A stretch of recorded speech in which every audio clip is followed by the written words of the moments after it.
সুস্পষ্ট লঘুচাপটি ঘনীভূত হয়ে নিম্নচাপে পরিণত হয়েছে। তার প্রভাবে সমুদ্র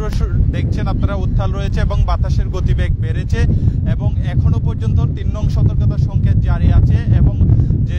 অন্যান্য বন্দরগুলো আছে সেখানেও ৩ নং সতর্কতা সংকেত জারি আছে এবং সৈকতে আমরা দেখতে পাচ্ছি লাল পতাকা টাঙানো হয়েছে এবং সমুদ্রের ইতিমধ্যেই যে গোসলে নামা একদম নিরাপদ নয় সেটি লাইফগার্ডরা সচেতন করছে, আমরা সে বিষয়টি লক্ষ্য করছি এবং সাগরে আপনারা দেখছেন যে বড় বড় ঢেউ আশ্রয় পড়ছে কুলে এবং অন্যান্য যে সময়গুলোতে খুব ছোট ঢেউ আসলেও এখন কিন্তু বড় বড় ঢেউ আমরা দেখতে পাচ্ছি এবং আজকের যে আবহাওয়া বার্তা সেখানে এখনো পর্যন্ত ৩ নং সতর্কতা সংকেত জারি আছে এবং আমরা দেখতে পাচ্ছি সে অনেকেই পর্যটক আমরা দেখতে পাচ্ছি সেটি না মেনেই অনেকে গোসলে নামার চেষ্টা করছে, তাদেরকে উপকূলে তোলার জন্য চেষ্টা করছে লাইফগার্ড কর্মীরা। উত্তর পশ্চিম বঙ্গোপসাগর ও তৎসংলগ্ন এলাকায় অবস্থানরত সুস্পষ্ট লঘুচাপটি ঘনীভূত হয়ে নিম্নচাপে পরিণত হয়েছে, যে কারণে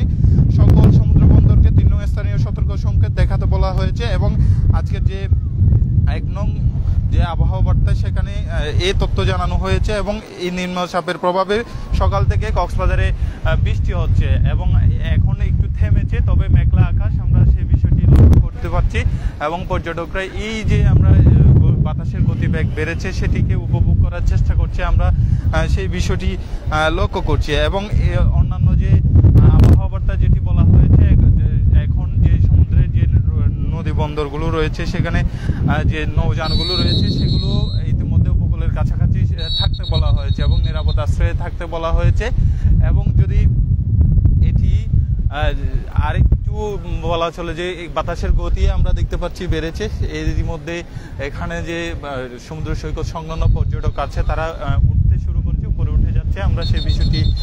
লক্ষ্য করছি এবং আমরা দেখতে পাচ্ছি এখানে সৈকতে যে যেন পর্যটকরা নামতে না পারে সেজন্য লাইফগার্ডরা কাজ করছেন। লাইফগার্ডের সঙ্গে আমরা একটু যুক্ত হব। আপনারা দেখছি লাল পতাকাটা টাঙিয়ে দিয়েছেন, যেহেতু কেউ অনেকে মানতেছে না, তারা অনেক সময় আমাদেরকে বলে টাকা পয়সা খরচ করে আমরা বিনোদনের জন্য আসছি পানিতে নামার জন্য। তো যেহেতু ৩ নম্বর সতর্ক সংকেত এখন যেহেতু একটু দুর্যোগ যাচ্ছে তার মধ্যে যাতে পানিতে নেমে যাতে কেউ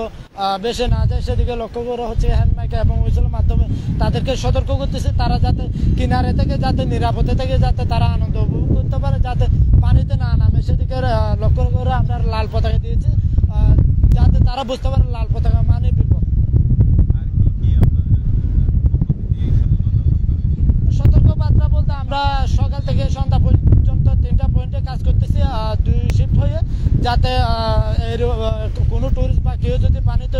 করে তখন হচ্ছে কি আমাদের যে ইকুইপমেন্টগুলো রয়েছে সেগুলো দিয়ে যতটুকু সর্বোচ্চ চেষ্টা করা যায়। ধন্যবাদ আপনাকে। আমরা কথা বলছিলাম লাইফগার্ডের সঙ্গে কথা বলছিলেন, আপনারা দেখছেন বড় বড় আজকে করছে সেটি দেখছি, আপনি সকাল থেকে কাজ করছেন। পরিস্থিতি আসলে সকাল থেকে দেখছি, এটি আমরা প্রথমবার নয়, এর আগেও অনেকবার কাভার করেছি। তাহলে ঘূর্ণিঝড় শক্তির কথা বলা হয়েছে, সেটি এখনো ঘূর্ণিঝড়ের রূপ নেয়নি, যেহেতু গভীর নিম্নচাপ সেই হিসেবে আবহাওয়া পরিস্থিতি একটু গোলাটা হবে, এটাই স্বাভাবিক। এবং আমরা সকাল থেকে যে পরিস্থিতি দেখছি যে সমুদ্র খুবই উত্তাল রয়েছে, ৩ নম্বর সতর্কতা সংকেত জারি তো রয়েছেই, পাশাপাশি আমরা সমুদ্র সৈকত এলাকায় এসেছি এবং এখানকার পরিবেশ বা পর্যটকদের যে বাধা প্রদান সবকিছু আমরা দেখছি, সেই হিসেবে আমরা বলতে পারি যে এখানে সমুদ্র এবং সমুদ্রের আকাশ খুবই উত্তাল রয়েছে। পাশাপাশি হচ্ছে যেই বৃষ্টিপাত এবং ঝড়ো বৃষ্টির যে কথা বলা হচ্ছে সেটি আমরা লক্ষ্য করছি, ধারাবাহিকভাবে সেটি বয়ে যাচ্ছে আর কি। ধন্যবাদ আপনাকে। এখনো পর্যন্ত যে ঘূর্ণিঝড়ের কথা বলা হচ্ছে সেটি এখনো সৃষ্টি হয়নি এবং এর যে লঘুচাপটি নিম্নচাপে পরিণত হওয়ায় এখন বৃষ্টি হচ্ছে, আমরা সেই বিষয়টি লক্ষ্য করছি। সাগর উত্তাল রয়েছে, পাশাপাশি এখানে আমরা দেখতে পাচ্ছি বাতাসের যে গতিবেগ সেটি বেড়েছে এবং ঘূর্ণিঝড় হওয়ার সম্ভাবনা রয়েছে সেটি বলা হচ্ছে এবং উত্তর পশ্চিম বঙ্গোপসাগর ও তৎসংলগ্ন এলাকায় অবস্থানরত সুস্পষ্ট লঘুচাপটি ঘনীভূত হয়েছে এবং ওই এলাকায় নিম্নচাপের পরিণত হয়েছে বলে আমরা জানতে পেরেছি এবং যে আবহাওয়া বার্তা সেখানে যে এখনো পর্যন্ত ৩ নং সতর্কতা সংকেত জারি আছে